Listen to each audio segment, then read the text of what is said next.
Hello, good evening and welcome to Prime Business. I am Pius Kojo Baka. This evening, Ghana produces 50,000 metric tons of palm oil annually against a demand of 250,000 metric tons, representing some 2 billion cedis.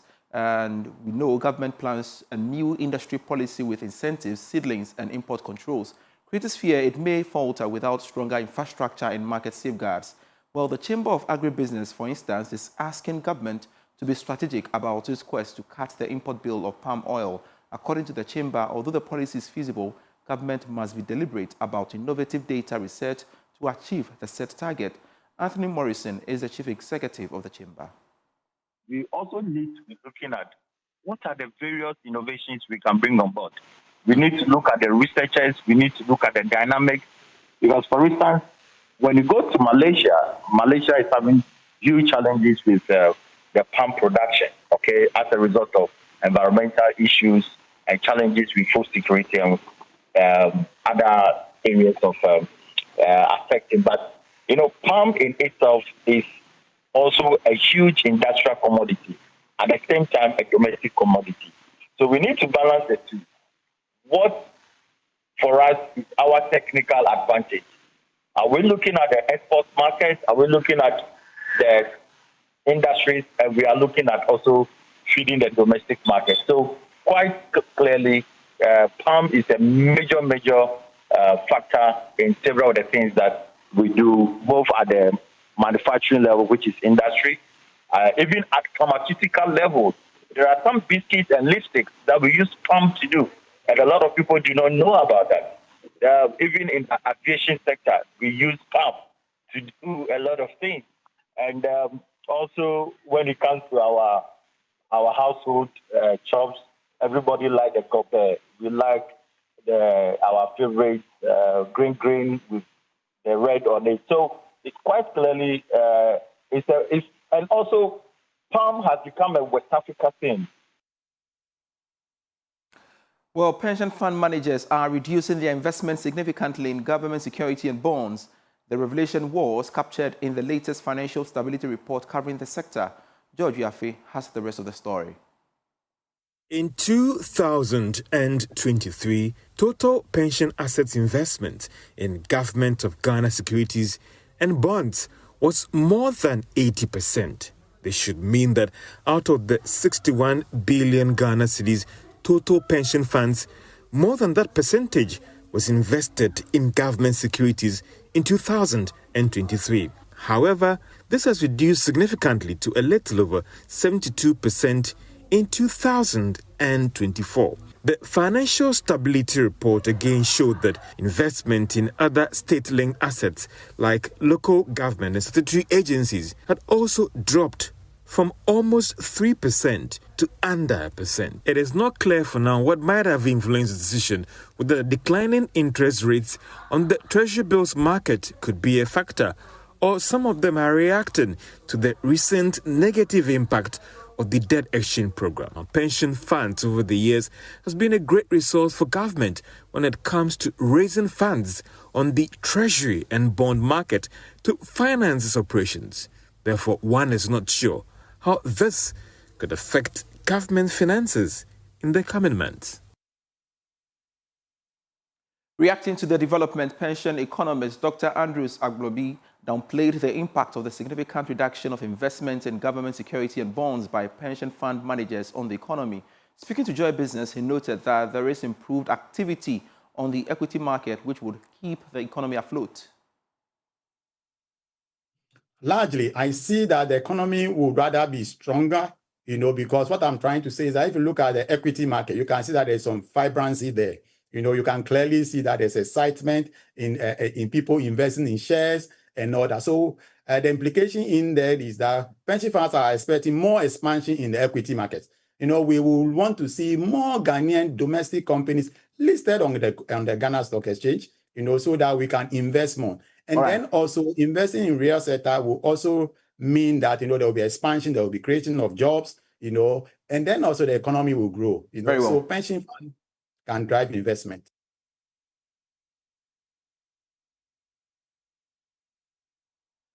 Finance lecturer at the University of Ghana Business School, Dr. Benjamin Amoah, is urging commercial banks to lower their lending rates following the recent reduction in the reference rate. He emphasized that such a move is crucial to promote healthy competition among banks and provides much-needed relief to borrowers. The banks have no option than to respond because it's a competitive space now. And if you look at the truth in lending, the proposition that Bank of Ghana is using now, once Bank of Ghana releases the MPC rate, it must be triggered into the Ghana reference rate, which was agreed by all the banks when this new pricing of loan was agreed some years back. And so the banks within this competitive space will be finding it very difficult to insist on a particular rate charge, which may appear to be higher than the anticipated move in terms of direction of the rate. And so it will be very difficult now for a single bank to, by itself alone, decide not to reduce the rate going forward, considering what the other banks will be doing. So definitely going forward, one expects that cost of borrowing should decline across all industry players in the country. Now, economist Dr. Adu Sakodia says government must put in place prudent measures to increase the country's gold reserves. Dr. Sakodia was reacting to the latest gold reserves update released by the Bank of Ghana, which shows that the central bank's gold reserves reached 34.4 tons ending July this year. Speaking to Joy Business, he noted that increasing the reserve could help to further stabilize the cedi. It is important to leverage what we have been blessed with. God has blessed us with abundance of gold, and therefore we must leverage it. It has helped us in the stabilization of our cedi. So I would say that we can do better. 34 tons gold savings or holdings is not enough because if you look at how Ghana is the #1 producer of gold in Africa and #6 in the whole world, let me give you some statistics. That's why I say it is not enough. Last year, we produced 130 tons of gold in Ghana.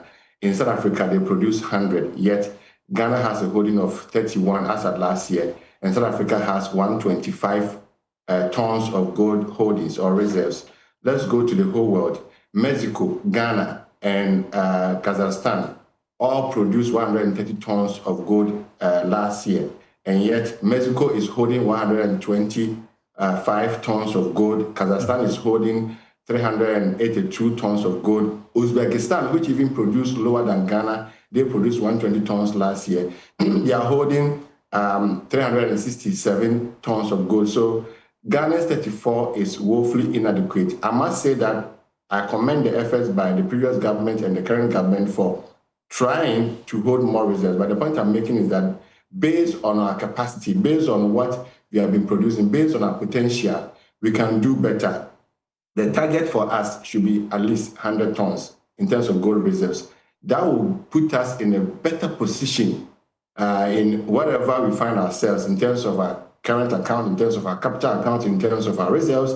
It will put us in a better position to further stabilize our cedi, and we will not be thinking of any drastic cedi depreciation if we have at least 100 tons of gold reserves.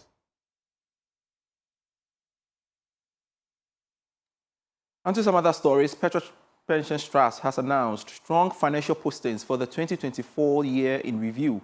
Both Tier 1 and 2 of Petra's schemes recorded a net return on investment of over 22%.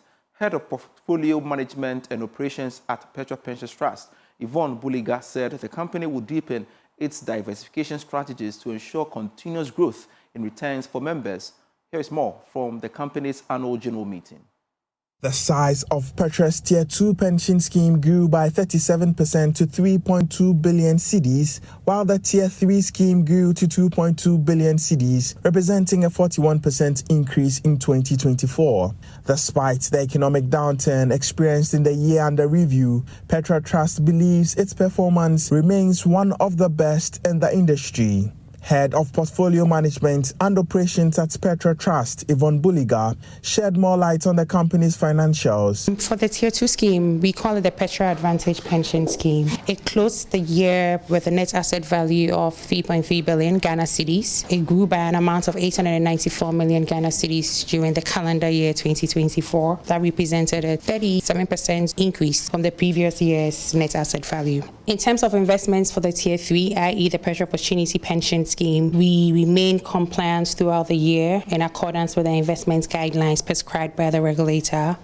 And we also remain compliant with the global reporting standards. In terms of returns, similar to what we recorded for our Tier 2 schemes, the Petra Opportunity Pension Scheme also returned about 22.77% for the year. Previous year, also north of 30%, above 36% to be precise. She is optimistic about increased returns for members, considering the rebound of the economy. Diversification is key for us. We are very big on that because that's the best way to balance risk with return. We are looking at moving further away from the Government of Ghana securities. We noticed that being overly exposed to Government of Ghana comes with some risks, as is the case with every other investment on the market. So we are looking to focus more quality credits, to be precise, quality credits with enhanced risk-adjusted yields or returns. Meanwhile, Seth Kumson, head of retail at Petra Trust, highlighted some solutions crafted to offer value to members of their schemes. We have the easy loan solution that basically allows scheme members to leverage their investments with us to access affordable credits or loans reasonably priced. Then we have the Easy Homes, which is our most exciting product right now, basically allowing scheme members to be able to own their own homes. We are working with trusted partners, reputable developers and financing partners to make sure that we are able to walk as many of our scheme members as possible through their home ownership journey. We want every scheme member to be able to own a home before they retire. According to Petra Trust, it will continue to implement policies and strategies which will make it the most attractive pension fund manager in the country. Deloitte Ghana has cautioned government against its plan to return to the capital market due to improved macroeconomic environment and the resultant upgrades by the international credit ratings agencies. More in this report. According to the professional services firm, the government must take recycling lessons from historical mistakes to avoid a repeat of the debt hangover experienced over the last 3 years. Deloitte Ghana gave the caution following the 2025 mid-year review budget. It added that reliance on foreign debt must be moderated, with inflows strictly channeled into strategic capital investment that can adequately support repayment of such loans. As of the end of June 2025, Ghana's total public debt had reduced by 113.7 billion Ghana cedis, representing 15.6% reduction from 726.7 billion Ghana cedis as at the end of December 2024 to 613 billion Ghana cedis in June 2025. This was mainly on the account of the appreciation of the Ghana cedi. The Springboard Roadshow Foundation has reaffirmed its commitment to developing Ghana's next generation of business leaders through the Teenpreneurship 2025 program. At the launch here in Accra, Executive Director Comfort Okran highlighted the initiative's role in training and mentoring young people in entrepreneurship, financial literacy and career development. The foundation, known for its nationwide mentoring, leadership, and skills-building initiatives, bring young people from across the country to gain practical skills in agriculture, technology, and creative innovation. Speaking at the launch, Executive Director Comfort Okran said the Teenpreneurship Camp, now in its 16th year, is one of Springboard's flagship youth development programs. Bring young people around the nation and give them training in entrepreneurship, in financial literacy, in building their career, as well as mentoring in terms of bringing people, young people who are making it in society, to come and inspire and motivate them. She added that this year's theme, Next, is now challenges teens to act on their ideas immediately with hands-on training in gamification, coding, fashion design, and sculpture. So over the past 16 years, we've been doing this. And to this year's Teenpreneurship Camp, under the theme Next is Now, has the opportunity to showcase to young people how they can act on their ideas, the processes that they can use. So then they have the opportunity to learn in agric, they have opportunity to be given practical skills in technology, in gamifying their ideas, because presently the world is about gamifying and so on and so forth. So with this programmatic approach, it's possible for young people who have had the opportunity to learn about how they can put their actions into reality to start taking little steps. Over the years, the Teenpreneurship Initiative has impacted over 1 million young people, empowering them to turn dreams into reality and become tomorrow's leaders. You're still watching Prime Business. We are back with more.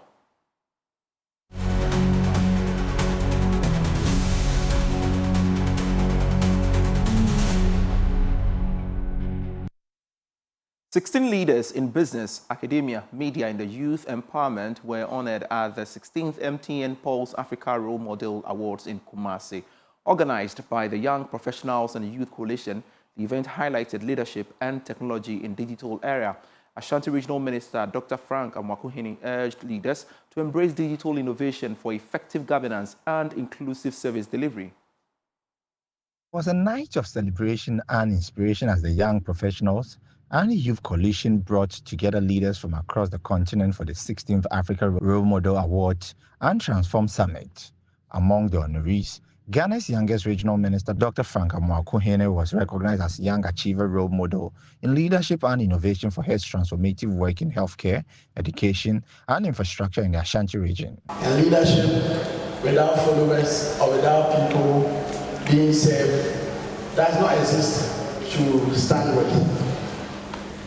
So it goes to affirm the fact that at every point in time, you need to find means to reach out to the people you are leading and to be able to resonate with their aspiration wherever they find themselves.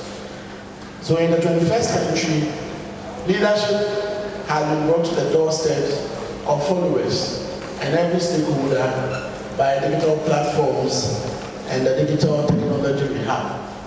Acham for Safu Boachi Ajman Bones received the Africa Role Model Leadership Lifetime Achievement Award for his dedication to societal progress and advancing science and technology through inclusive governance at KNUST.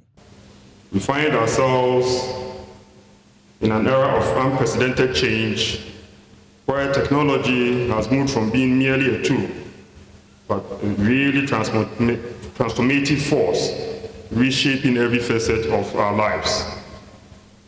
From the basic way we communicate with each other, to the way we conduct business, to how we govern and are governed, to how we learn and are taught, and indeed, and crucially, in preserving our invaluable cultural heritage. This year's event was under the theme Reimagining Leadership and Technology in a Digital World. As the world marks International Youth Day, some development partners are calling on government to support the drafting and implementation of policies and programs that reflect the needs and aspirations of young people. According to them, by showcasing impactful local initiatives and facilitating cross-sectorial knowledge exchange, it will skill youth-led solutions needed for the advancement of the economic transformation. More in this report. Youth Day is celebrated annually on August 12. It serves as a celebration of the role of young people as essential partners in change and an opportunity to raise awareness of challenges and problems facing the world's youth. To commemorate this day, Action Aid Ghana collaborated with young urban women and Activista to organize a forum on building the youth's effort by strengthening partnerships to skill youth-led solutions. Speaking to Joy Business, Executive Director of Thinking Minds Ghana, Seth Boama, said it is imperative for government to collaborate with development partners in articulating the aspirations of the youth. I believe that government has interventions that they run. There are other development organizations that also have interventions they want to tailor to their communities. But we as development practitioners have enormous lessons we've learned working with communities like myself, working in very deprived areas, ensuring that lifestyle businesses are given the right set of tools and resources to be able to scale up. If that baker in my village can employ one person by reason of expansion, if that barber could expand the shop and pick another barber, I believe we'll be solving the problems of unemployment across Africa. So we as development agents need the support of government and development partners to form synergies and partnerships to be able to design solutions that really resonate with the people and solve real-time problems than the top-down approach where interventions are replicated across irrespective of the dynamics in cultural dynamics and then dynamics in the way of life of where these interventions have been implemented. The theme for this year's celebration is Local Youth Actions for SDGs and Beyond. That's it for Prime Business. I am Pius Kujubaka.